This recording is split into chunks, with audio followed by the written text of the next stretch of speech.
تو جنازہ دیکھوں گا، اگر جنازے کے ساتھ رام نام ست ہے ہوگا تو میں سمجھ لوں گا جو ارتھی جا رہی ہے یہ کسی ہندو کا ہے، کوئی یہودی ہوگا تو اپنے کلمات.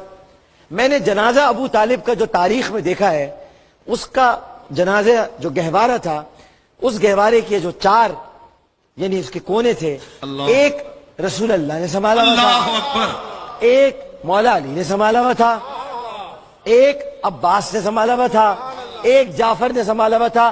اب اگر یہ جنازہ مسلمان کا نہیں ہے تو کس کا جنازہ ہے؟ سبحان اللہ سبحان اللہ. میں کہتا ہوں میں تو یہ جنازہ جانتا ہوں، میں تو یہ جنازہ دیکھا ہے میں نے. اور پھر میں اپنے صحابہ پر فدا، جو یہ جنہوں نے اپنے نکاح توڑ دیے رسول کے کہنے پر کہ کافروں کے ساتھ نکاح نہیں ہوں گے، میں کیسے اس علی کو بھول جاؤں جو نام یہ کہتا ہے کہ میرے باپ نے میرا نام علی رکھا اور میں علی ابن ابی طالب ہوں.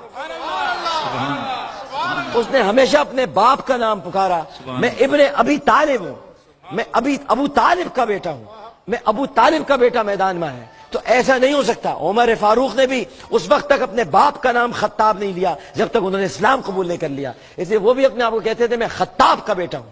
انہوں نے کہا میں ابو طالب کا بیٹا ہوں. تو کیا آپ مولا علی سے توقع کر سکتے ہیں وہ کسی کافر کے ساتھ اپنے نام کو لگائیں گے؟ علی ابن ابی طالب کہا جائے. آج بھی خطبوں میں مفتی صاحب جب خطبہ دیتے ہوں گے تو علی ابن ابی طالب کہتے ہیں آپ، جس کا ہر خطبے میں نام لیا جاتا ہو.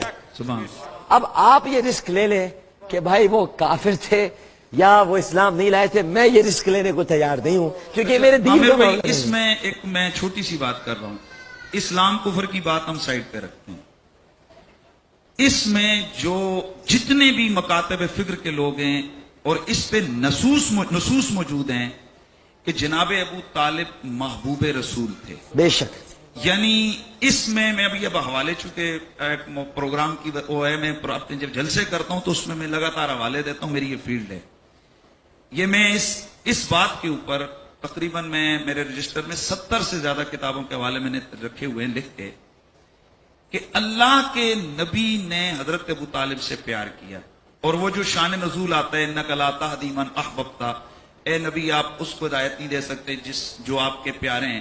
اس کا شان نزول کیا ہے؟ لیکن جن لوگوں نے کہا کہ ابو طالب مراد ہے تو علامہ علوسی فرماتے ہیں کہ یہ تو ثابت ہو گیا کہ ابو طالب محبوب رسول ہے. میں تمام کائنات کے لوگوں کو مخاطب ہو کر یہ عرض کرتا ہوں کہ ہمارا یہ دعوے اور بالخصوص آل ایمان اور آل محبت سے میں مخاطب ہوں.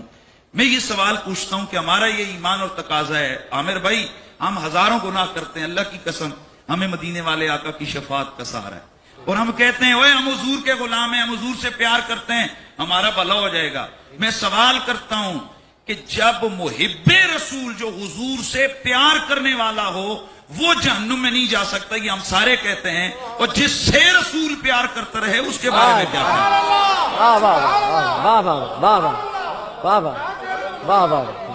اور میں اس حوالے سے میں آخری میں بات چھڑ گئی ہے، میں بات چھڑ گئی ہے تو میں آخری منظر لے کے جانا چاہتا ہوں آج کا، کہ جب جناب ابو طالب کا وصال ہو رہا تھا، آج کا ہی دن تھا، آپ کا وصال ہو رہا تھا، اور اس وصال کی گھڑیوں میں آپ کو فکر کس کی تھی؟ اپنے پیارے بھتیجے محمد کی. امام صالح شامی نے اس کو ڈیٹیل میں لکھا، باقی مورخین نے اس کو لکھا کہ جناب ابو طالب نے پیغام بھیجا کہ سارے جتنے بھی ہیں نا یہ مکے کے بڑے بڑے سب کو بلا لو. ابو جہل آ گیا، ابو سفیان آ گیا، سارے لوگ آ گئے، دائیں میں کھڑے ہو گئے. جناب ابو طالب نے آپ کو وصیت کی، اور یہ اب جو یہاں لائیو دیکھ رہے ہیں وہ ابھی سرچ بھی کر سکتے ہیں، یہ الفاظ جو میں کہہ رہا ہوں کیسے ہیں یہ نہیں. آپ نے وصیت فرمائی، آپ نے فرمایا کہ میں دنیا سے جانے لگا ہوں تو میں تمہیں خیر کی وصیت کرتا ہوں، یتیموں کے ساتھ اچھا سلوک کرنا، بیواؤں کا خیال کرنا، کسی کا مال نہ کھانا، کعبے کے معاملات کو درست رکھنا، یہاں کوئی باہر کے آنے والوں کو تکلیف نہیں. نہیں، آپ نے تقریباً 13 پوائنٹس سب کو نا پورے اس پورے قوم کو ساروں کو ان کو وصیت فرمائی. اور اب جو جملہ اوصیکم بمحمد خیرا، میری آخری وصیت یہ ہے کہ میرے پیارے محمد کے ساتھ کبھی برا نہ کرنا، بہتر کرنا. اللہ. اگلے جو جملے یہ جو کچھ میں نے تمہیں یہ اچھائیوں کی ترغیب دی ہے، یہ بدرجہ اتم یہ ساری خوبیاں میرے محمد میں پائی جاتی ہیں. اچھا اب جس وقت یہ بات ہوئی تو جناب ابو طالب حضور سے مخاطب ہوئے. اے میرے بھتیجے آپ بھی ان کا خیال رکھنا. میرے نبی نے فرمایا چچا یہ آخری گھڑیاں ہیں تو کیا میں ایسا کلمہ ان کے اور آپ نے بیچ میں نہ رکھ دوں کہ یہ اختیار کر لیں تو ساری دنیا کی بادشاہت ان کو مل جائے. ابو سفیان بولا تجھ پہ میرا باپ قربان، وہ ایک نہیں تو 10 باتیں بول.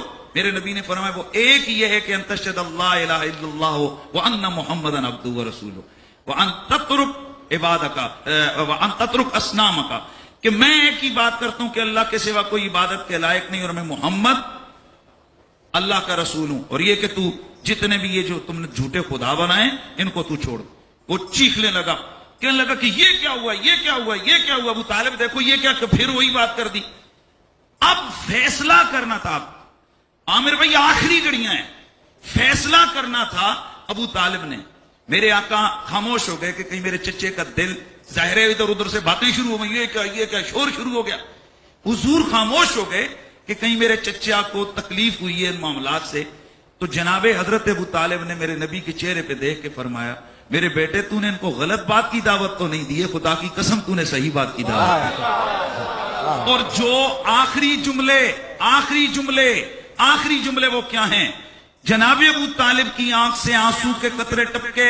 پڑھیے جا کے روایات.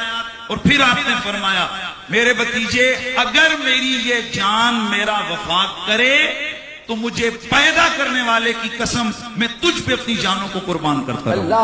اللہ لما بلغا آنا. حضرت ابو طالب ان جملوں پہ پہنچے، فم آتا، آپ کی روح قبض ہو گئی. جناب والا آخری لفظ جناب ابو طالب کی زبان پر وفاداری ہے مصطفیٰ کے جائے. اور ابو لہب کے جو 2 بیٹے تھے عتبہ اور عتیبہ، ان سے اپنی بیٹیوں کے رسول اللہ نے نکاح ختم کروائے، آپ جانتے ہیں. لیکن فاطمہ بنت اسد سے نکاح ختم نہیں ہوا تھا. سبحان اللہ. بس اتنا کافی ہے میرا. سبحان اللہ. فاطمہ بنت اسد سے ابو طالب کا نکاح ختم نہیں ہوا، اس کا مطلب ہی کافی ہے. آگے کسی کو بات کرنے کی ضرورت نہیں ہے کہ شرک کا اسلام کے ساتھ کوئی تعلق نہیں. لہٰذا عتبہ اور عتیبہ جو کہ نکاح میں آ چکی تھی دونوں بیٹیاں، آپ نے نکاح ختم کرائے ابو لہب کے بیٹوں سے کہ وہ اسلام نہیں لا رہے تھے. اور فاطمہ بنت اسد مولا علی کی جو ماں تھیں، ان کا نکاح ابو طالب سے ختم نہیں ہوا. وہ ایمان لے کر آئی تھی باقاعدہ اعلان کر کے، نکاح ختم نہیں ہوا. تو بس اب باقی باتیں انسان خود سمجھے کہ کون اسلام پر قائم تھا. کچھ چیزیں مشیت الہی ہوتی ہیں، ہمیں ان میں بحثوں میں نہیں پڑھنا چاہیے اور ہمیں اس پہ بھی نہیں جانا چاہیے. بس اتنا یاد رکھنا چاہیے قرآن نے ہمیں سکھایا ہے حل جزاء الاحسان الا الاحسان. سبحان اللہ. احسان کا بدلہ احسان کے سوا کچھ نہیں. اور اس امت پر یہ فرض ہے کہ وہ اپنے نبی پر، حالانکہ نبی پر کسی کا کوئی احسان نہیں، لیکن جس نے بھی نبی کی اعانت کی ہے، ظاہری طور پر جس نے بھی نبی کی اعانت کی ہے، استعانت کی ہے،